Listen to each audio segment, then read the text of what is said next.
Hello and welcome to परीक्षा 247। आज की क्लास में हम लोग बुक्स एंड ऑथर से रिलेटेड जो भी पीवाईक्यूज पूछे गए हैं बिहार के एग्जाम्स में उनके बारे में डिस्कशन करेंगे।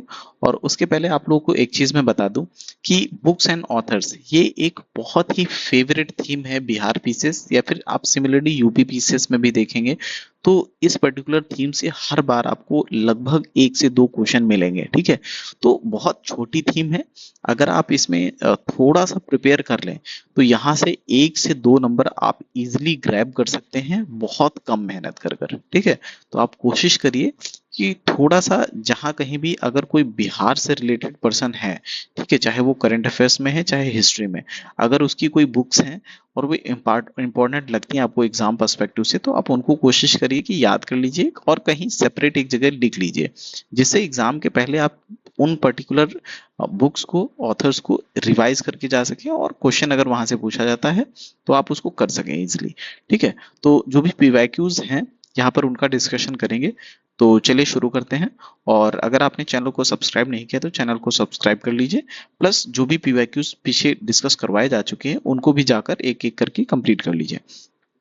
यहाँ पर सबसे पहले तो हम कुछ ऐसे फेमस ऑथर्स और उनकी कुछ फेमस बुक्स, उन पर्टिकुलर बुक्स को देख लेंगे जिससे अगर यहाँ से भी क्वेश्चन आते हैं तो आप उनको कर सकें। ठीक है, तो सबसे पहले आप देखेंगे कि रामधारी सिंह दिनकर जी की 2 से 3 बुक्स हैं जो फ्रीक्वेंटली पूछी गई हैं। ठीक है पहली बुक है रश्मि रथी, ठीक है, उर्वशी और कुरुक्षेत्र। ये 3 फेमस बुक्स हैं मेनली जो रामधारी सिंह दिनकर की बुक जो एग्जाम में पूछी गई हैं। ठीक है, उसके बाद फिर है विद्यानाथ मिश्रा, ठीक है, नागार्जुन जिनको बोलते हैं। ठीक है, इनका इनकी जो बुक्स हैं रतिनाथ की चाची, ठीक है, युगधारा और हरिजन गाथा। ठीक है, हरिजन गाथा, ठीक, ये 3 इंपॉर्टेंट बुक हैं, आप इनका नाम याद रखेंगे। उसके बाद फिर है विद्या निवास मिश्रा, ठीक है, इनकी 3 बुक हैं, 2 बुक हैं यहाँ पर, मिथिलाक्षर और मिथिला लोक साहित्य। ठीक है, मिथिली लोक साहित्य और मिथिलाक्षर, ये 2 इंपॉर्टेंट बुक हैं जो विद्या निवास मिश्रा जी हैं इनकी। उसके बाद फिर हम देखेंगे कि बाबा नागार्जुन जो हैं इनकी 2 बुक हैं जो कि इंपॉर्टेंट है।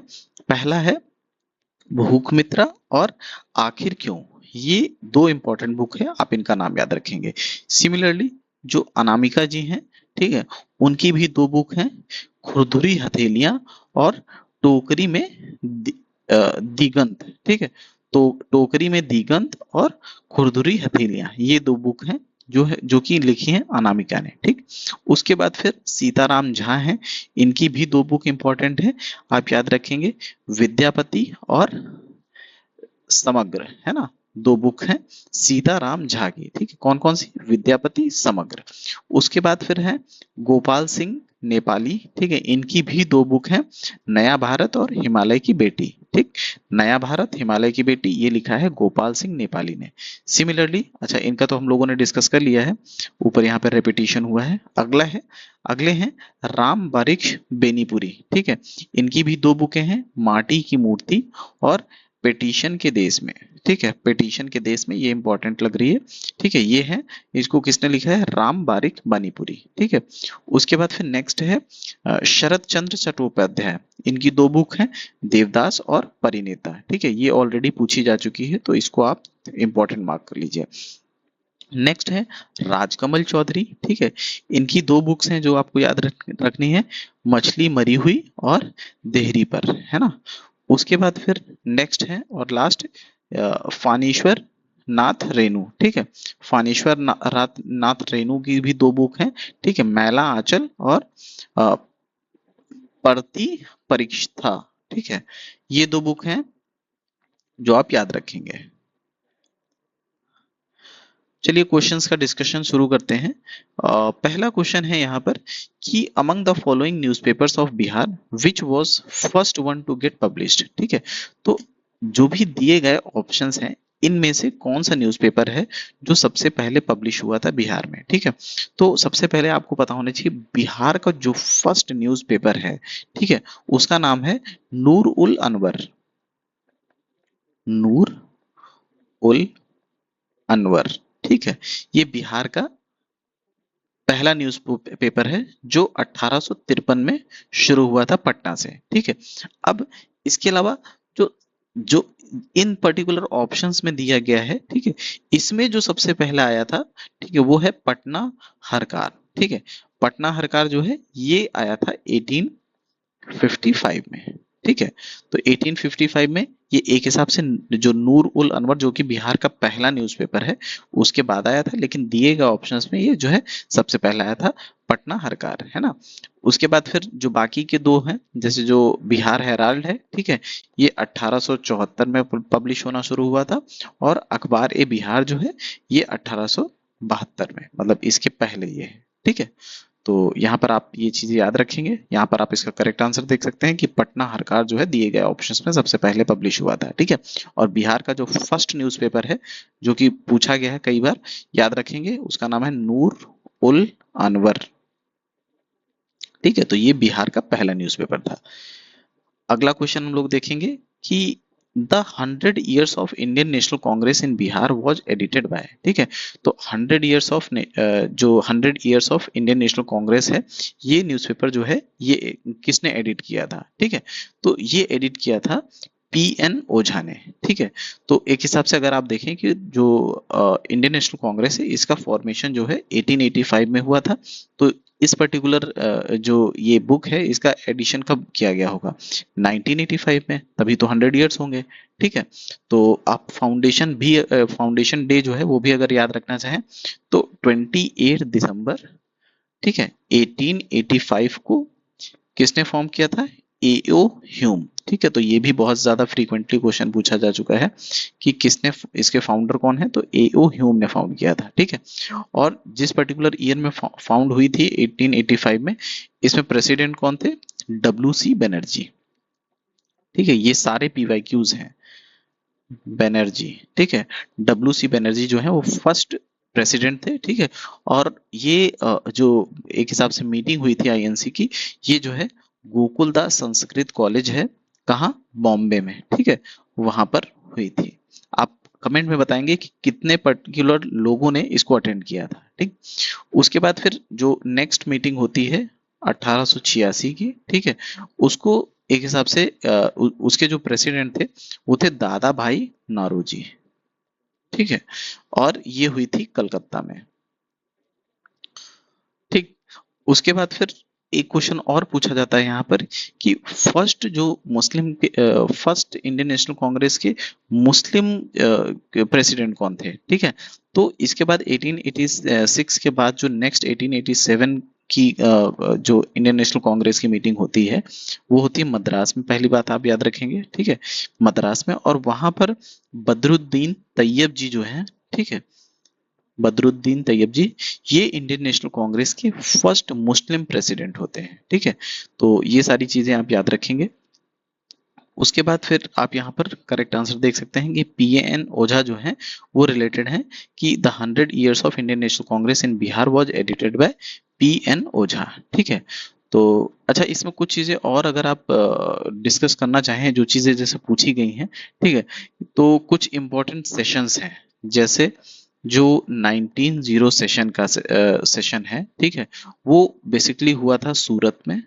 ठीक है, और सूरत में, ये सूरत स्प्लिट के लिए जाना जाता है। क्या हुआ था कि मॉडरेट्स जो थे और एक्सट्रीमिस्ट जो थे उनके बीच में एक हिसाब से बहुत सारे डिफरेंसेस हो गए थे, तो इन दोनों के बीच में स्प्लिट हो गया था। ठीक है, और जो 1916 वाला सेशन था जो कि लखनऊ में हुआ था, ठीक है, लखनऊ में क्या होता है कि इन दोनों जो मॉडरेट और एक्सट्रीमिस्ट दोनों दोनों के बीच में जो स्प्लिट हुआ था, ठीक है, ये फिर से एक हिसाब से मर्ज हो जाते हैं। ठीक है, एक हिसाब से इन लोगों के बीच में जो भी डिफरेंसेस थे उनको रिजॉल्व कर दिया जाता है। ठीक है, तो यहाँ पर जो 1916 वाला सेशन है इसका कई बार एग्जाम्स में पूछा गया कि यहाँ के प्रेसिडेंट कौन थे, तो आपको याद रखना है अंबिका चंद्र मजूमदार। ठीक है, एसी मजूमदार, ये यहाँ के 1916 जो कि लखनऊ सेशन हुआ था वहां पर प्रेसिडेंट थे। ठीक है, और यहीं लखनऊ में ही जब यहाँ पे गांधी जी आए थे, ठीक है, तो यहाँ से उनको चंपारण सत्याग्रह में इनवाइट करने के लिए जो है लोग आए थे। तो आप उनका नाम याद रखेंगे कि जो महात्मा गांधी है उनको किसने किसने इनवाइट किया था चंपारण सत्याग्रह में पार्टिसिपेट करने के लिए। ठीक, उसके बाद फिर 1911 का जो सेशन है, ठीक है, ये भी इम्पोर्टेंट है। 1911 का सेशन जो है वो इम्पोर्टेंट है। क्यों? क्योंकि यहाँ पर सबसे पहले जन गण मन जो हमारा राष्ट्रगान है, ठीक है, उसको गाया गया था, ठीक है। और इसी तरह आप अगर आप याद रखें कि सबसे पहले वंदे मातरम कहाँ पे गाया गया था, क्योंकि इस समय बहुत ज्यादा फेमस हो रहा है, इस समय बहुत ज्यादा न्यूज में है वंदे मातरम, ठीक है। तो जो 1896 का सेशन था, ठीक है, ये भी कलकत्ता में हुआ था, ठीक है। 1896 का जो सेशन है जो कि कलकत्ता में हुआ था, वहां पर पहली बार वंदे मातरम जो है उसको गाया गया था, ठीक। उसके बाद फिर एक और बहुत फेमस सेशन है जिसको आपको पता होना चाहिए, ठीक है, 1937 का। 1937 में जवाहरलाल नेहरू जो है वो इसके प्रेसिडेंट थे, ठीक है। और एक हिसाब से ये जो सेशन था, ठीक है, ये हुआ था फैजपुर में, ठीक है, फैजपुर में। और ये इंडियन नेशनल कांग्रेस का पहला ऐसा सेशन था जो कि रूरल एरिया में हो रहा था, ठीक। तो यहाँ से आप ये याद रखेंगे। अगला क्वेश्चन हम लोग देखेंगे। अगला क्वेश्चन है कि on 22 March 2018 who unveiled the book Neel Ke Dhabbe on the occasion of 106th Bihar day in Patna, ठीक है। तो जो ये नील के धब्बे है ना, ये पर्टिकुलर बुक है, इसको किसने अनवील किया था, ठीक है, इसको किसने लॉन्च किया था? तो उस समय के जो वाइस प्रेसिडेंट ऑफ इंडिया थे वेंकैया नायडू जी, उन्होंने इसको लॉन्च किया था, ठीक है। अब देखिए, आप 2018 में अगर 106th बिहार डे था, उसी तरह आपको पता होना चाहिए 2026 में सेलिब्रेट किया गया है 114वां, ठीक है, 114th बिहार डे, ठीक है। तो अगर आपसे पूछता है कि इस बार कौन सा बिहार डे सेलिब्रेट हुआ है, तो आप याद रखेंगे 114th बिहार डे, ठीक है। और ये सेलिब्रेट कहाँ पर हुआ है? जो गांधी मैदान है वहां पर, ठीक है। गांधी मैदान का पहले, इसके पहले नाम था, एक हिसाब से आप याद रखेंगे, पटना लॉन, ठीक है। पटना लॉन के अलावा इसको बांकीपुर मैदान भी बोलते थे, बांकीपुर मैदान, ठीक है। इस पर्टिकुलर जो गांधी मैदान है, इसका नाम चेंज करके, मतलब पटना लॉन और बांकीपुर मैदान से चेंज करके इसका जो नाम है गांधी मैदान कब रखा गया? जब गांधी जी का असैसिनेशन हुआ था, ठीक है। तो एक हिसाब से ट्राइब्यूट देने के लिए उनको जो ये पटना लॉन था उसका नाम चेंज करके गांधी मैदान कर दिया गया, ठीक है। और एक चीज याद आपको पता होना चाहिए कि जो पटना लॉन या फिर बांकीपुर मैदान था, आप जिसको गांधी मैदान बोलते हैं, ठीक है, यहाँ पर जो पहले क्या था कि यहाँ पर जो ब्रिटिशर्स थे, ठीक है, जो यूरोपियंस थे, वो यूज करते थे इसको एज हॉर्स रेस ट्रैक, है ना, हॉर्स रेस ट्रैक। और यहाँ पे वो गोल्फ कोर्स की तरह भी इसको यूज करते थे, ठीक है, गोल्फ कोर्स के तरीके। और यहाँ पर केवल और केवल ब्रिटिशर्स ही अलाउड थे, यहाँ पर इंडियंस अलाउड नहीं थे, है ना। और आपसे अगर क्वेश्चन पूछा जाए कि फर्स्ट टाइम जो कॉमन पीपल हैं बिहार के लोग, है ना, वो कब पटना लॉन में अलाउड हुए थे विदाउट एनी रिस्ट्रिक्शंस, तो आपको याद रखना है कि जब चंपारण सत्याग्रह हुआ था, चंपारण सत्याग्रह, ठीक है। जब चंपारण सत्याग्रह हुआ था तो पहली बार ऐसा हुआ था कि बिहार के लोग जो हैं उनको अलाउ किया गया था पटना लॉन में एंटर करने के लिए। अदरवाइज जो ये है ये इलीट लोगों का एक हिसाब से लॉन था, इलीट लोगों के लिए ये था, ठीक है। वहां पर जो इसको यूज किया जाता था as a horse race track या फिर गोल्फ कोर्स के लिए, ठीक है। तो यहाँ पर आप इसका करेक्ट आंसर देख लीजिए कि जो नील के धब्बे बुक है, इसको उस समय के जो वाइस प्रेसिडेंट ऑफ इंडिया थे वेंकैया नायडू जी, उन्होंने इसको अनवील किया था। तो एक काम करते हैं, अभी इस क्लास में यहीं तक रखते हैं, आगे के क्वेश्चंस को हम लोग अगली क्लास में डिस्कशन करेंगे। अगर आपने चैनल को सब्सक्राइब नहीं किया है तो चैनल को सब्सक्राइब करके टेलीग्राम ग्रुप को ज्वाइन कर लीजिए। Thank you so much.